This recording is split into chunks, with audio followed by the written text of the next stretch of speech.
नमस्कार साथियों, स्वागत है आप सभी का एकलव्य पीसीएस में। और जैसा कि आप लोग देख ही रहे हैं कि लेखपाल परीक्षा का नोटिफिकेशन आ चुका है। पुलिस का वैकेंसी बहुत जल्दी देखने को मिलेगा हमें। इसके अलावा बहुत सारी परीक्षाएं ऐसी हैं जिनमें हिंदी आपकी पूछी जा रही है। इसके अलावा आज विश्व हिंदी दिवस भी है, तो ये भी एक बहुत ही अच्छा अवसर है हम सभी लोगों के लिए। और मैं आपको बता दूँ कि मैं आज से शुरू कर रहा हूँ जो विपरीतार्थक शब्द हैं, जो विलोम शब्द हैं उनको। और मैं आपको बता दूँ कि ये जो है लेखपाल परीक्षा के लिए मुख्य रूप से ध्यान में रखते हुए जो मैं बना रहा हूँ। इसके अलावा पुलिस परीक्षा को या वीडियो परीक्षा जो है उसके लिए मैं इनको तैयार कर रहा हूँ। और आप देख ही सकते हैं कि लेखपाल में इनको बिल्कुल ऑफिशियल सिलेबस में दिया हुआ है। देखिए मैं आपको दिखाता हूँ, देखिए ज़रा। और आप देख सकते हैं, देखिए ये है सामान्य हिंदी का सिलेबस। और सामान्य हिंदी के सिलेबस में आप बहुत ही आसानी से देख सकते हैं कि देखिए ये लिखा हुआ है विलोम शब्द। ठीक है, तो आज हम विलोम शब्द को देखेंगे। उसके बाद जब हम इनको पूरा पढ़ लेंगे फिर हम देखेंगे यहाँ पर तत्सम और तद्भव। उसके अलावा वाक्यांशों के लिए एक शब्द है ना। फिर इन सब चीज़ों को जो भी इसमें दी हुई है, वर्तनी वगैरह, इन सबको एक एक करके देखेंगे। बट आज से जो टॉपिक हम शुरू कर रहे हैं वो है विलोम शब्द। तो आप देख सकते हैं ये है इसका ऑफिशियल सिलेबस जिसमें साफ साफ विलोम शब्द लिखा हुआ है। तो आज से चलिए इसको हम शुरू करते हैं और इसकी 2-3 क्लासों में हम इसे ख़त्म करेंगे, क्योंकि विलोम शब्द बहुत ज़्यादा है। लेकिन हम केवल पढ़ेंगे उन्हीं को जो परीक्षा के लिए बहुत ज़्यादा महत्वपूर्ण है या कभी ना कभी पूछे गए हैं। तो चलिए बिना किसी देरी के इसको शुरू करते हैं। चलिए, एक चीज़ मैं और बता दूं आप लोगों को साथियों कि ये जो मैंने विलोम शब्द तैयार किए हैं ये हिंदी की जो बहुत ही स्टैंडर्ड बुक्स होती हैं वहाँ से तैयार किए गए हैं, है ना। जैसे हिंदी की जो स्टैंडर्ड बुक्स है, जैसे आपकी हरदेव बहारी है, ठीक है, या पृथ्वीनाथ पांडे है, तो इनसे हमने इनको तैयार किया है। तो इसमें गलती की संभावना बहुत कम है। प्लस एक चीज़ मैं आपको और बता दूं कि ये जितने भी हैं सब स्टैंडर्ड हैं, ये नॉर्मल वाले नहीं हैं। ठीक है, तो नॉर्मल वाले जो होते हैं बहुत सरल सरल, वो पेपर में ना ही आएंगे और ना ही मैंने इसमें ऐड किया उन्हें, क्योंकि वो बहुत ही जो इजी वाले हैं जो आप लोग पढ़ते हो 7th क्लास में, 8th क्लास में, तो वो तो पूछने से रहा। यहाँ पर थोड़ा इनका स्टैंडर्ड थोड़ा हाई रहेगा, तो उस हिसाब से हमने इनको तैयार किया है। तो चलिए देखते हैं। यहाँ पर पहला देखते हैं। देखिए पहला यहाँ पर दिया हुआ है अर्वाचीन। अर्वाचीन का विलोम क्या होता है विद्यार्थियों? अर्वाचीन का विलोम होता है प्राचीन। पेपर में कई बार पूछा गया सवाल है, प्रीवियस पेपर आप लगा के देखोगे आपको वहाँ मिलेगा। फिर है अजल। अजल का विलोम होता है निर्जल। ठीक है ना। चलिए, फिर है अवलंब। अवलंब का अर्थ होता है निरालंब। यदि आपको इनमें से किसी का अर्थ जानना हो कि इसका अर्थ क्या है तो आप बिल्कुल मुझसे पूछ लीजिए, मैं आपको बता दूंगा। ठीक है, कमेंट में आप पूछ लीजिए, मैं आंसर कर दूंगा। फिर है अक्षर। अक्षर का मतलब होता है जिसमें क्षर ना हो, यानी जो जिसमें क्षय ना हो। ठीक है, तो ये है अक्षर जिसमें क्षय ना हो, और शर मतलब जिसमें क्षय हो, तो ये इसके विलोम है। ठीक है। अथ। अथ का विलोम होता है इति। ठीक है, कई बार आया है। अथ का मतलब है शुरू करना, इत का मतलब है समाप्त करना। फिर है अत्यधिक। अत्यधिक यानी बहुत ज़्यादा, स्वल्प यानी कम। फिर है अत्यंत। अत्यंत, और इसका विलोम होगा अनत्यंत। और देखिए यहाँ पर एक चीज़ और है, मैंने वर्तनी का भी विशेष ध्यान रखा है, क्योंकि ये जो मैंने नोट्स बनाए थे ये आरओ परीक्षा के लिए बनाए थे, वहाँ पर वर्तनी का बहुत ही महत्व होता है, तो उस हिसाब से इनको तैयार किया गया एकदम स्टैंडर्ड फॉर्म में। आगे देखिए अधम। अधम माने बुरा। अधम का विलोम क्या होगा? उत्तम, श्रेष्ठ और महान, तीनों ही विलोम हो जाएंगे। ठीक है। फिर है अनुलोम। कई बार पेपर में पूछा गया है कि विलोम का विलोम क्या होता है, मतलब आप खुद ही सोच के देखिए कि विलोम का विलोम क्या है। तो विलोम का विलोम है विद्यार्थियों अनुलोम। ठीक है, तो अनुलोम और विलोम आपस में ये विलोम है। इसके अलावा आपने सुना भी होगा एक जो है प्राणायाम भी होता है अनुलोम विलोम, या अनुलोम का विलोम आपका जो है प्रतिलोम भी हो सकता है। ठीक है, ध्यान रखना। तो अनुलोम का जो विलोम है वो विलोम भी होगा और अनुलोम का प्रतिलोम भी हो सकता है, दोनों हो सकते हैं। चलिए आगे बढ़ते हैं। आगे है अधोगामी। अधोगामी का मतलब होता है नीचे जाता हुआ। अधो यानी नीचे, नीचे जाता हुआ, और इसका उल्टा होगा ऊर्ध्वगामी यानी जो ऊपर जा रहा है। अवनी। अवनी देखिए विद्यार्थियों पर्यायवाची होता है पृथ्वी का, और पृथ्वी का पर्यायवाची क्या होगा? अंबर। ठीक है, ध्यान रखना। लेकिन एक बात ध्यान रहे, यहाँ पर देखिए ये आपको ध्यान रखना है कि अवनी का विलोम तो अंबर ही होगा हर हालत में। ठीक है, अभी यहाँ पर जैसे मान लो दे दे कोई और शब्द दे दे, जैसे मान लीजिए यहाँ पर उसने दे दिया आकाश, तो अगर अंबर और आकाश दोनों ही दे रहा है तो फिर आप अंबर ही चुनेंगे। ठीक है, आकाश नहीं चुनेंगे इसका। अगर मान लो अंबर नहीं है तो फिर आप आकाश चुनेंगे, क्योंकि फिर आकाश का विलोम पाताल होगा, ध्यान रखना। ठीक है, आकाश का विलोम पाताल होगा, अवनी नहीं होगा। ये देखिए थोड़ा सा समझने वाली चीज़ है। विलोम जो होते हैं वो बिल्कुल शब्द से शब्द को मिलाते हुए ही बनाए जाते हैं। तो अवनी का मतलब है पृथ्वी और अंबर का मतलब है आकाश। फिर देखिए अवलंब, अवलंब का विलोम होता है विद्यार्थियों निरालंब। एक चीज़ मैं आपको और बता दूं कि यदि आप इस PDF को प्राप्त करना चाहते हैं तो ज्वाइन करें हमारा टेलीग्राम चैनल एकलव्य PCS। आप टेलीग्राम पर जाकर के सर्च कीजिए एकलव्य PCS, वहाँ पर ये मैं PDF डाल दूंगा पूरी की पूरी, तो आप उसको डाउनलोड करके आराम से घर पे पढ़ो, नोट्स बनाओ और खूब सारा मेहनत करो और आने वाले टाइम में लेखपाल बनो, पुलिस बनो, वीडियो बनो, जो बनना चाहते हो बनो। चलिए देखते हैं आगे। आगे है अटल। अटल का विलोम होगा चंचल। अटल का मतलब है जो टल ना सके, जो अपनी जगह से बिल्कुल हिले डुले ना, उसे हम कहते हैं अटल। और चंचल का मतलब है जो आज यहाँ कल वहाँ, जैसे इंसानों का दिमाग चंचल होता है, एक चीज़ पर टिकता नहीं है, आज इस चीज़ पर फिर उस चीज़ पर, तो वही है। फिर देखिए अतिथि। अतिथि यानी जो बिना तिथि के आए उसको अतिथि कहते हैं, ठीक है। और इसका मतलब होगा आतिथेय, यानी जो अतिथि का सम्मान करता है उसे बोलते हैं आतिथेय, ठीक है। आगे देखते हैं अलभ्य। अलभ्य का विलोम होगा लभ्य, ठीक है। फिर है अभिमानी। अभिमानी का विलोम होगा निराभिमानी। फिर है अधुनातन। अधुनातन का विलोम होगा पुरातन। पेपर में विद्यार्थियों कई बार पूछा गया है ये अधुनातन वाला, ठीक है, ध्यान रखना। अधुनातन का विलोम होगा पुरातन। आगे बढ़ते हैं। आगे है अध्यवसाय। अध्यवसाय। अध्यवसाय का विलोम होगा अनध्यवसाय, ठीक है। अध्यवसाय का विलोम होगा विद्यार्थियों अनध्यवसाय। इसके अलावा ये देखिए फिर है अबर, ठीक है। अबर का विलोम होगा प्रवर, ठीक है। अबर का विलोम होगा प्रवर। अबर यानी थोड़ा सा नीचे, प्रवर माने ऊपर, ठीक है। फिर है आमिष। आमिष और निरामिष, तो ये तो मतलब आप ऐसे समझो कि जाने कितनी बार पूछा गया है, मैं आपको खुद नहीं बता सकता, बहुत ही ज़्यादा बार पूछा गया है ये।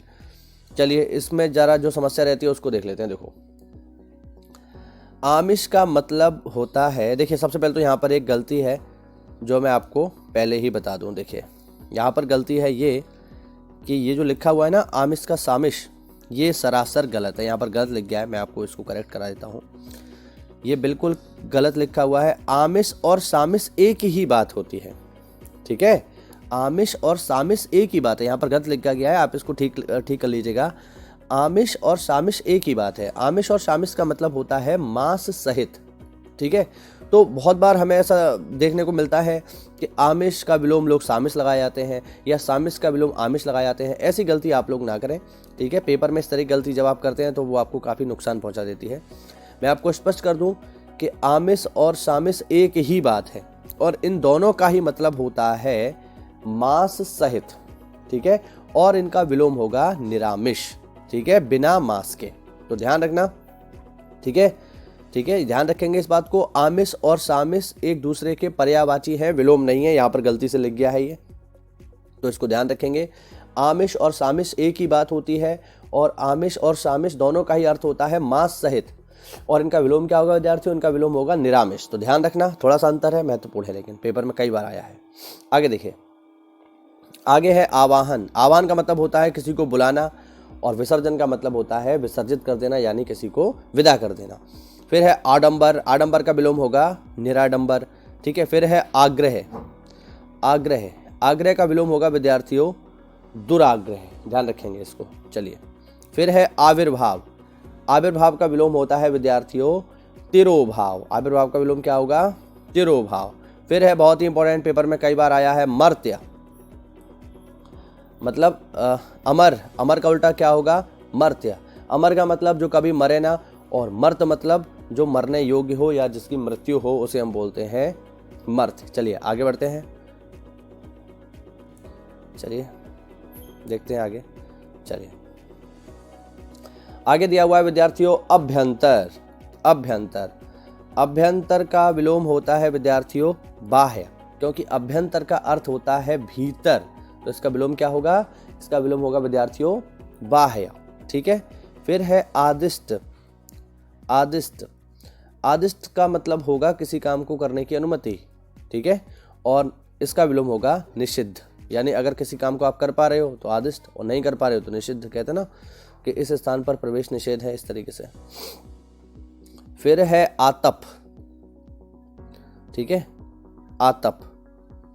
आतप का विलोम होगा विद्यार्थियों निरातप। ठीक है, हाँ जी, इसका विलोम क्या होगा? निरातप।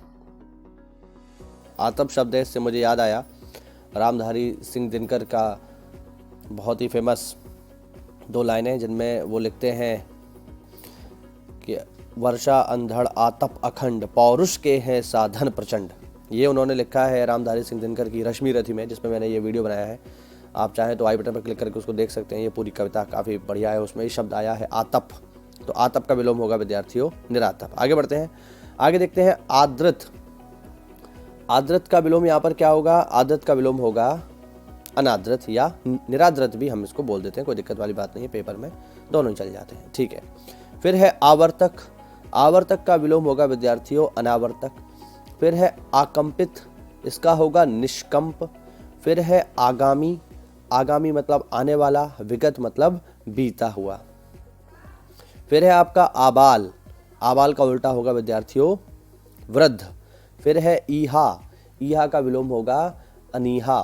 फिर है इति। इति का उल्टा होगा अथ, इसको हमने पहले भी पढ़ा था, इसको हम आदि भी कहते हैं। ठीक है, इति के 2 विलोम हो सकते हैं, अथ और आदि। फिर है ईश।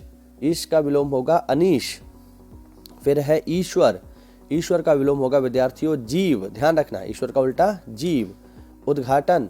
उद्घाटन का विलोम होगा विद्यार्थियों समापन। फिर है उन्मीलन। उन्मीलन का विलोम होगा निमीलन, ध्यान रखना, एक है उन्मीलन और आगे हम इसमें देखेंगे एक है उन्मूलन। देखो ये रहा, ठीक है, तो उन्मूलन और उन्मीलन बस हल्का सा अंतर है। अगर आपने थोड़ा सा भी ध्यान नहीं दिया तो बिल्कुल आप गलत कर आओगे पेपर में, ध्यान रखना। चलिए देखते हैं, तो देखो ये है विद्यार्थियों उन्मीलन। उन्मीलन अगर पूछेगा तो विलोम लगाना निमीलन। ठीक है, और अगर पूछे उन्मूलन तो उन्मूलन का विलोम लगाना रोपण। ठीक है, उन्मूलन का मतलब है विनाश कर देना, बिल्कुल खत्म कर देना। रोपण का मतलब है उसको लगाना शुरू करना, है ना। तो इस तरीके से याद रखना आप इसको। चलिए, उत्तर का विलोम क्या होगा? उत्तर का विलोम होगा दक्षिण। ठीक है, उद्धत का विलोम क्या होगा? विनत। उत्थित का विलोम क्या होगा? पतित। उदार का विलोम क्या होगा? कृपण या अनुदार भी हो सकता है। फिर है उत्तमण। उत्तमण का विलोम क्या होगा? अधमण। फिर है उन्मूलन। उन्मूलन का रोपण और उन्मीलन का निमीलन। ठीक है, उक्त का विलोम क्या होगा विद्यार्थियों? अनुक्त होगा। उद्गम का विलोम क्या होगा? विलय। उदयाचल का विलोम क्या होगा? अस्ताचल। उत्तेजित का शमित, पेपर में पूछा गया है। ऊर्ध्व का विलोम क्या होगा? ऊर्ध्व। ऊर्ध्व यानी ऊपर, अधर माने नीचे। ठीक है, अधर माने वैसे होठ का पर्यायवाची भी अधर होता है। ठीक है, मैं आपको बता दूं, ओष्ठ। चलिए, ऋत का विलोम होगा अनिऋत। ऋजु, पेपर में कई बार आया है। ऋजु का विलोम क्या होगा? वक्र। ऋजु माने सीधा, वक्र माने टेढ़ा। फिर है रिद्धि। रिद्धि का विलोम क्या होगा? विपन्न।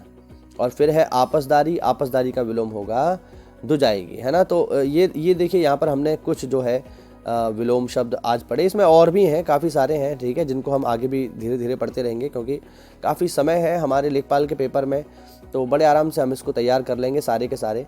और आप लोग मुझे बताइए ये मैटर आपको कैसा लगा, ये कंटेंट कैसा है। और बिल्कुल ये मैंने खुद ही लिखे हैं, सारे के सारे स्टैंडर्ड किताबों से लिखे हैं, तो निश्चित रूप से ये बहुत ही क्वालिटी कंटेंट है। आप इसको पढ़िए और 100% आपको पेपर में, अगर देखिए थोड़ा सा अगर कठिन आ गया ना, देखिए सरल आया तो सभी कर लेंगे, कोई डाउट ही नहीं, आप भी कर ही ले जाओगे। लेकिन अगर कठिन आया तो फिर जो लोग उसको करेंगे वही मेरिट में आगे जाएंगे, ध्यान रखिए।